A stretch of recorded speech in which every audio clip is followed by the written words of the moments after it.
Got ourselves Coldbray over for the team one ready to go. We got ourselves Jayhawk Wizard. First one up here was Frosty versus Leo. Johnny and Jay gonna have to be first up and running, dude. Hopefully you're enjoying your monk, by the way, Johnny. I'm glad that you're switching and giving the DK a bit of a breather.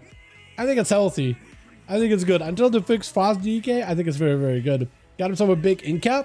Maybe he can get himself a decent setup here. Got him some big damage potentially. Brett to follow by Jay. It's going to be Leo trying to see if he can get himself some cooldowns rolling in here. But it's a full lockdown. Full stun. Wait, no, we're trinket. For Jay, this could be massive. Wait, Jay!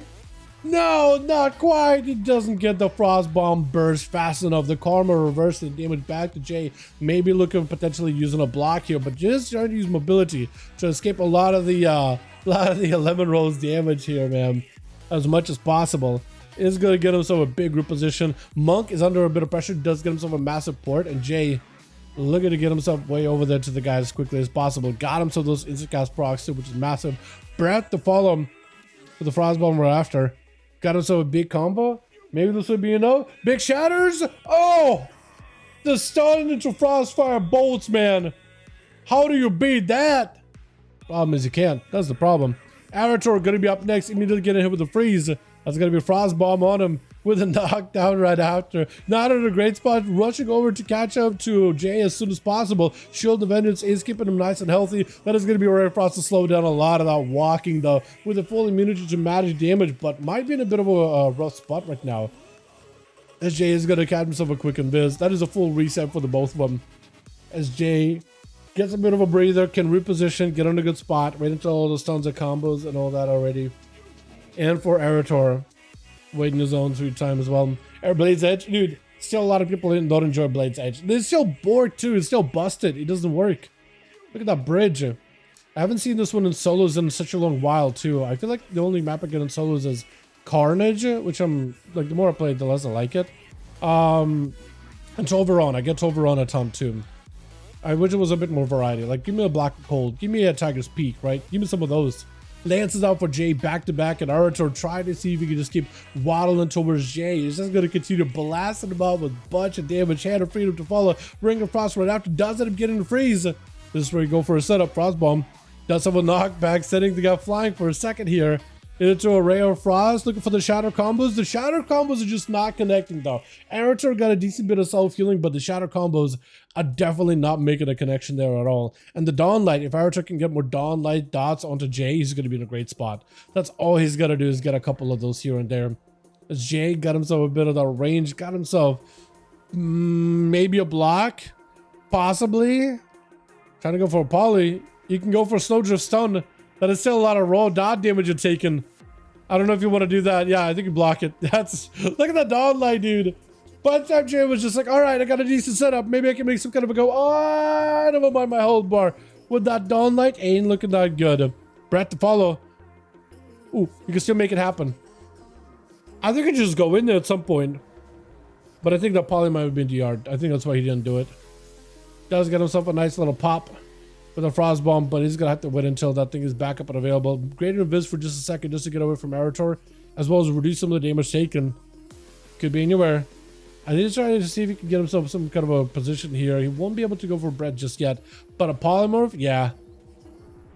Bubble most likely out of Arator, unless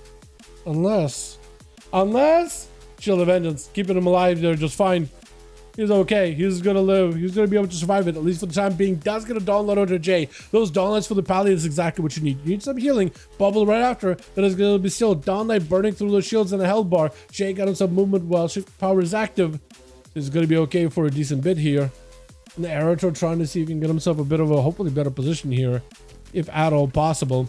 Got himself Hand of Freedom stolen, slowing down Arator. At least he got lots of mobility. Frost Bomb, looking for the stun. Breath, I think you just gotta go for a stun combo. I think you just gotta make it happen. Does get stun reversal. Massive Meteor ult. Oh! That Meteor shattered together with a Frost Bomb did exactly the amount of damage and the right crit modifier to it. That is perfect. That was great. With Jay gonna be under a ton of pressure from Bayek though. He does have a second block in case he needs it. But he's going to have to be very, very careful. He's going to have to land more of those Snowdrift Stunlock combos to get cooldown slowly but surely out of Bayek. I think is what he's got to do. Breath, Polly is going to be meter trinket stun. Blink out for Jay. So no more trinket. Bayek is going to have to bubble this next combo.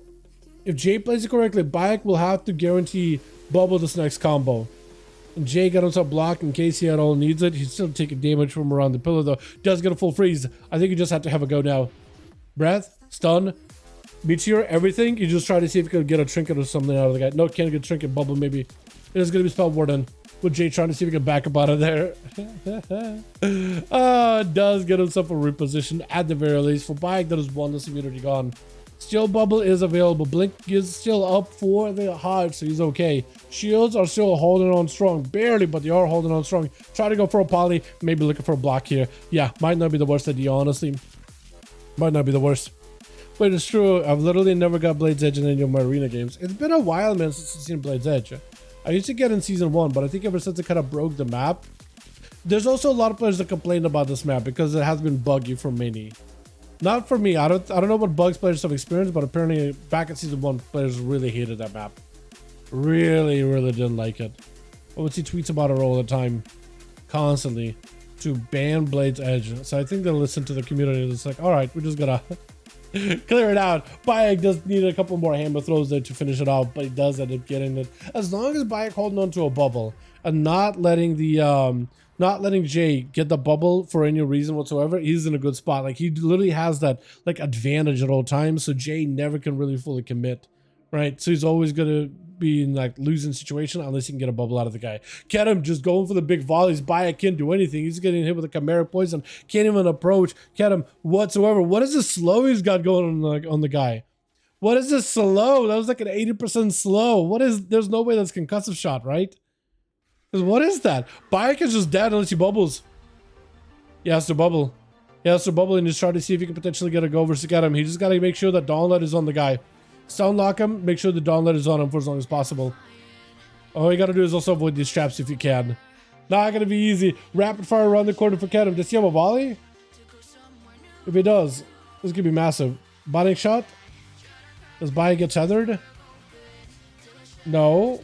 No, he is. Yes, he is. Never mind. Yes, he is. Freezing trap right next to the guy. That is unfortunate. Does break out of it. Huge Dawnlight onto Kedem.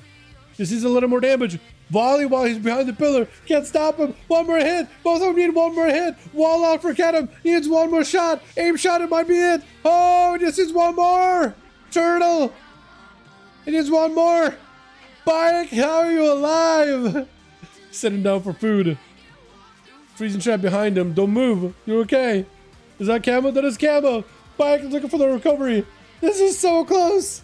Get him sitting down for food. He sees him. He sees him getting all that food.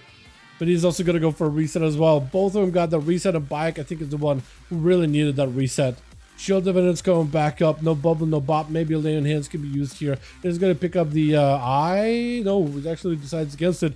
As long as Kedem has the max range onto Bayek, he's in a great spot. I think it just might be all for Bayek. Shield divided is barely keeping him alive. Volley, but I think it's over. Yeah. Man, dude, that volley just allows you to not have a line of sight to work with at all. Mies is going to be up next, trying to get stunned up. It's going to be a stun either way, though. Kedem, unless you can get himself an interrupt onto one of the frosty spells, Mies, I think, is going to be in a good spot. Kedem needs to get a kick or something. That's about all he can do. He got no health. Silence for a second, trying to get aim shots, but it's going to be Common Storm and Meteor down behind the pillar. Nothing he can do about it. That is so rough. That is so rough. Rick Meister going to be up next. Immediately going to be Mies trying to see if he can put some pressure, stun instantly onto Rick. That's going to be Pets joining in. Axtos is trying to stop Mies as best as possible. Mortal Call is going to go for the block. For Mies, though, at this side dampening, we have 48% dampening, and I don't think you're going to be able to get a lot of health out of this one. Man, one hit? Yeah, one more, man. One more is all he needed. One more. It was so close, though. Yeah, I think he did as good as you could have played, man. I don't think you could have played that better, honestly. Yeah, and Rick doesn't even get a lockdown onto Mies. Full axe toss. Taking him out. Alright, Caligorn. You're the last one left from Team 2. 9 minutes into the match. Almost 10. 51% dampening. You got a Warlock, Rogue, and another Warlock to get through. Not the easiest matchup at all, but I think maybe doable. Demonology, though, very tough. Got himself a charge. Maybe a leap. Maybe charge around the corner. Does get a charge. Reflect up in case there's a Mortal Cold. Got himself a Blade Storm to follow. Rick trying to see if he can jump down. Does he port back up top? I don't think he does.